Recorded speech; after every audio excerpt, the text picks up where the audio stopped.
The minister is the former chairperson of the NCOP, so we're very familiar with that. Please proceed, Minister. Not used to passing in front of the presiding officer. I seem to remember the rules. And that is why I was trying to go around.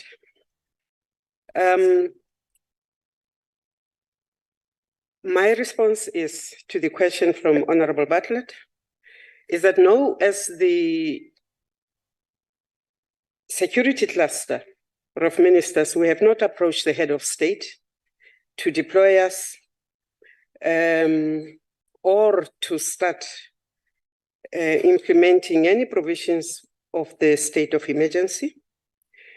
We can say that we are also watching the space. We have had several meetings. We keep tabs on the goings-ons of the Zamazamas and the cash in transit gangs. And therefore, meeting regularly, we have also drawn in other ministers who are outside our cluster, the Minister of Minerals, and the Minister of Water and Sanitation, and the Minister of Housing.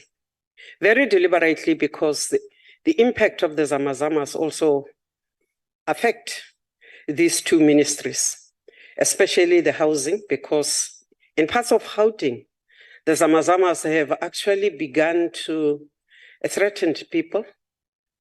In the Northwest, they have started doing what we know as sexual offenses, where young women are taken for 3,000 rands and mothers must shut up. We also know that they interfere with the water resources, which are then diverted into the underground mines to cleanse or to smelt whatever it is that they're taking illicitly. So yes, we are keeping tabs, as I said, through the net joints. But we are also very clear that for now, the police seem to be doing very well on their own. We are, as defense, on standby for whenever we are called. But if honorable members are honest, you will have seen that the police have been matching them bullet for bullet, hit for hit, out there in the streets. But if the president says it is time for us all to come in, yes. Do we have a plan? Yes, we do. Do we think that that plan, if called upon, will work? Yes, we do. Do we see a role for the defense in dealing with the Zamazamas? Yes, we do. We think, however, that we have not trained the members of the defense to deal with the cash in transit. But if you go to the military exercises, you will also realize that whatever it is that we train our people for hostage and hostage breakages and evacuations can be applied there. So whatever situation, if the head of state ever calls us to be in support of the police and other ministries on this one, we will be ready. Thank you, Chair.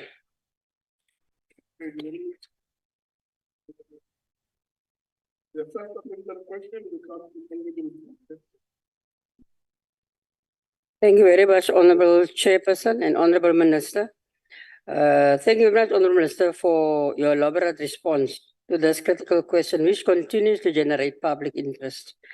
Honorable Minister, in welcoming your response that the SNDF is on standby, if called upon to assist the law enforcement agencies, the pertinent follow-up question is therefore, how do we ensure that innocent and law-abiding members of the communities are not caught in a crossfire during this criminals for these criminal acts? Thank you very much.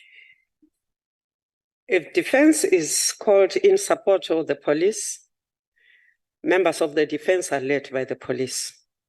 They would be the lead department. They would do the arresting. We would do the backup. If, however, we are called upon to go underground into the mines, we would know exactly what to do, because some of the weapons systems that the illegal miners carry can be matched by the defense. We also think that we would be useful there because we have certain skills in the defense. Your engineers, will become very handy there. Will we endanger the public if defense is brought in? We think not. We have had too many operations in support of the police. When members of the defense are deployed in support, whether they had been deployed many times before, they still undergo training just before any operation in support of the police. So from our side, we would not. We would serve to protect and to be a layer between our people and the illegal miners and the cash in transit people. Thank you, Chair.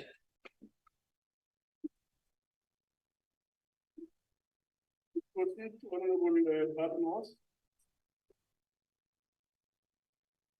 Honourable Chair, let me just take this opportunity to welcome my nephew and niece in the public gallery, Sabrina and Dimitri from Mauritius. Welcome in the house. I hope you enjoy your visit.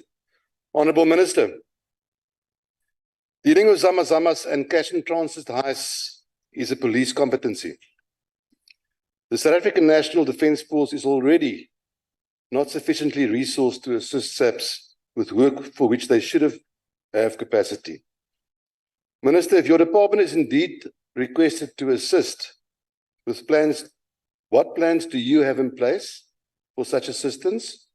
And how do you plan to budget for such assistance? Thank you.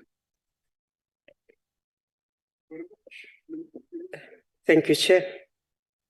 If defense were to be asked, as I say, we are on standby. We have not yet been asked, but we have been part of the planning since we are in the same cluster. We do not think that we necessarily would have to come up with a budget. We think that a treasury would be approached to bring such a budget on board.